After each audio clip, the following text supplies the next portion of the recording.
I didn't think I'd have to make a video like this again, but some people just don't want to get it. They don't want to get it, right? It's like when it comes to breath work and when it comes to meditation, is there an I doing it? Because if there is an I doing it, right, that means at some times there's an I that is not doing it. And this is the becoming and the change, the progress I was referring to in the last video, is the moment there's an I trying to achieve something, that same I at other times is not. Because as long as there's a trial and an effort, that's the conflict. That's the disruption. That's the split. Because the effort is the I, right? But when there is no I, these things are done naturally. You see what I'm saying? These things are the only thing to do. There's no I in it at all, right? Because again, the I implies a reward. Because if I follow someone's breathing method, if I follow someone's meditation method, how many hours throughout the day, this is all calculation, right? So if I follow some method of calculation, I will get something. But this is all the I. All of these actions have to do with the I. Does that make sense? That this seeking meditation and breath work is a dishonest seeking, is a dishonest search, right? Because when you're not looking for anything at all, it's happening. Right? When you're not trying to breathe in any certain way at all, you naturally breathe deep. So we always try to involve the I. And this was sparked actually by one of the funnier comments that Raji was reading off of. Was this person was talking about learning to work with our subconscious, right? It's just so powerful once we learn to work with our subconscious. Who is learning with the subconscious? Is it not the I? And to me, I think the I has nothing to do with the subconscious. I think the I is the conscious, right? The I is the thought. So the subconscious, I don't think there's much thought. I think it just is. So can the conscious mind consciously come to the subconscious and say, I want to work with you? I don't think so. I think that what the conscious mind has to do is remain with its content, with its consciousness, with its methods that it's observing right now, and question them and really break through that pattern. Because as long as I am repeating a pattern, the devil has me. So let's really question that, right? It's like, who is this I? Who is this devil, right? Who is this devilish I? Who is this I that wants to follow some form of long, rigorous meditation practice of immense strain? That's a great word to use, right? A lot of people's meditation right now is strain, right? Again, it's a focusing. It's a really intense exertion and concentration of effort. But that's what I'm saying is the subconscious realm concerned with effort at all? Effort to me is entirely a conscious effort. Does that make sense? So, of course, right now I'm talking. That's a conscious effort. But again, it can arise out of something subconscious when I look at the inconsistency of my effort, right? When I look at the fact that words can only say so much, then I can say things that words can't say, that it's difficult to say with only words. That's a better way to say it. So it's these kinds of things. So again, in the same way, just as we a lot of the times say things and pretend and hide behind the things we say, a lot of the times we meditate this because it's almost like a manifestation, right? A positive assertion, whatever they call it, right? Affirmation, that's what it is, right? So essentially their meditation is an affirmation session. right? The whole time they're stroking their ego. The whole time they're reinforcing their I. The whole time it is such a centralized, pitiful, empty, and not empty in a good way, like a shallow kind of superficial thing. So why are we trying? So this is the question. Why is there an I trying to meditate at all? Why is there an I trying to breathe better unnaturally at all?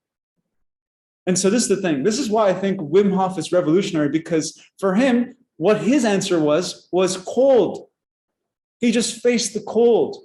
He faced that which other people didn't really want to face, and goes up Mount Everest in shorts and all these kinds of things, right? So in cold, you don't have a choice. In flight or flight, you don't have a choice. You got to breathe deep or you're going to die. So to me, that's natural. You see the difference, right? But a lot of us, are so unnaturally trying to repeat a certain method to gain some kind of spiritual awareness or enlightenment or achievement or whatever these things. And I'm saying that very thing is what ruins the yoga. That very thing is what ruins the meditation. That very thing is what ruins the breath, right? So in the future, I may not go to these ceremonies and stuff, right? Because a lot of times, not all the time, but a lot of the times these ceremonies become religion. These breathwork and these meditation sessions become the new Caesar's dictate, Caesar's law. And if you don't come here, then we're going to look down upon you. You see the problem here, that if there is a coalition that rises out outside of what is natural and organic, that's another artificial meditation or breathwork session or yoga session. And I've seen this with previous people and previous people I've dealt with and all this kind of stuff. The problems that lie behind the fact of, wanting to do something, a spiritual practice for a reason. Which means, wouldn't you say the spiritual practice is done without reason at all? That's the only reason, but it's without reason. The reason is without reason, right? That's the only reason that can exist. All other reasons, again, are the conscious mind saying, I want to work with the subconscious. You see the slyness here, right? Pretending that this conscious is in control of the subconscious. You see the huge slip up that people are doing, but it's frivolous, right? So let's snap out of it. But again, let's not think self-hypnosis is enlightenment. Those are two entirely separate things, right? Reality is separate from my ideals, right? Unless I have no ideal that falls outside of reality.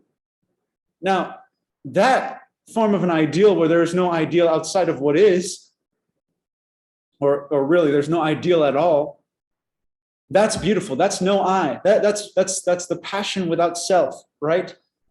That's the infinite wellspring, because there's no I that's going to lose energy. I am the energy that is. But the moment we use the I to try to gain some kind of a meditation badge or a reward system, right?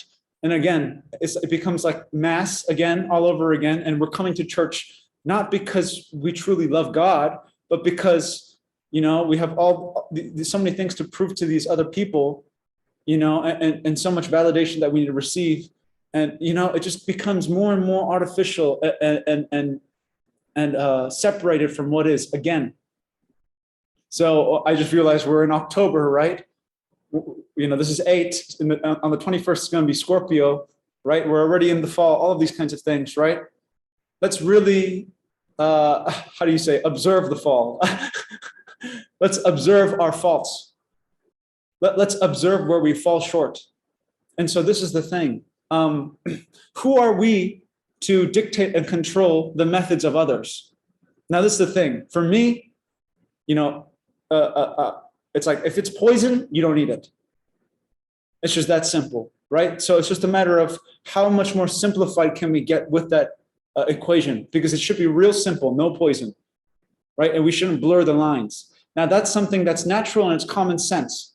But this is the thing: I'm not going to go outside of, my grounds, right? I'm not going to go to someone else's grounds and say, I'm going to arrest you if you don't eat poison, or sorry, I'm going to arrest you if you keep eating poison.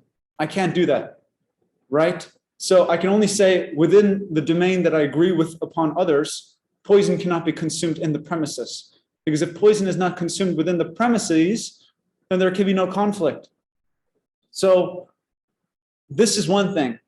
But judging the methods of others, right? Because when we say don't eat poison, that's one thing. But if we say eat this and eat that, that's wrong again, right? Or if we say you have to eat this fruit today and nothing else, and dictate to that, again, I'm wrong. I would have to say don't eat anything that is outside, that is not alkaline and that the body can't recognize, but within what the body can assimilate, I can't tell you what to do. So this is what is implied in natural law, that there are basic minimal responsibilities, and after those responsibilities are met, do what you want to do. It really doesn't matter. You see? So it's this kind of a thing. This is where surrender comes into play, right? So it's like, we really need to watch when we try to dictate to others how to meditate. We really need to watch when we try to dictate to others how to breathe, because this kind of stuff has no space for growth, has no space for love, has no space for a real relationship. That we now are having a relationship with breath work, this idea of breath work, or this idea of meditation. And never once can I just have a relationship with you, and let's put aside this thing called meditation. And which is ironic, because when I put aside my concepts of meditation, I'm meditating with you. Because I'm me die at aiding with you, right? Like you are me. There is no difference. So I'm going to listen to you that way. But again, a lot of us try to bring in this concept of meditation to prove that we're better than other people, that we know more than other people, whatever it is, right? To clear my headspace so I can put more junk in it tomorrow. Whatever it is, it's like we have to watch out for thought playing God. And thought pretending like it knows the best for others. Look, I don't know the best for others. I can only say I personally, my organism can't eat poison. I just know that. And I say I personally, when I meditate and I try to do it with a straining kind of mental activity, it's unnatural and it's forced. And I'm more in the dump than I was before I tried to meditate. So the very trying to meditate is what damns me out of it. So when you stop trying to meditate at all, something really special happens.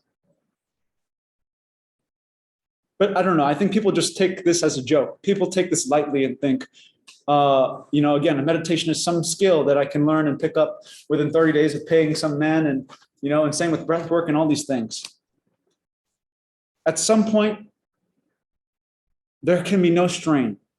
There can be there can be none extra exaggerated, forced, unnaturally rising, effort and struggle when it comes to doing something spiritual.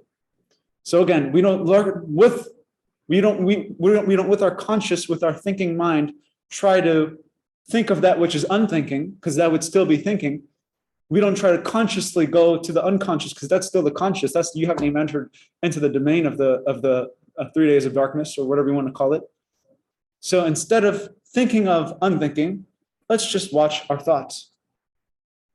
Let's just watch when we're not meditating. Why do we have to watch for meditating and create this? And then while we're creating this, we're escaping meditating at all.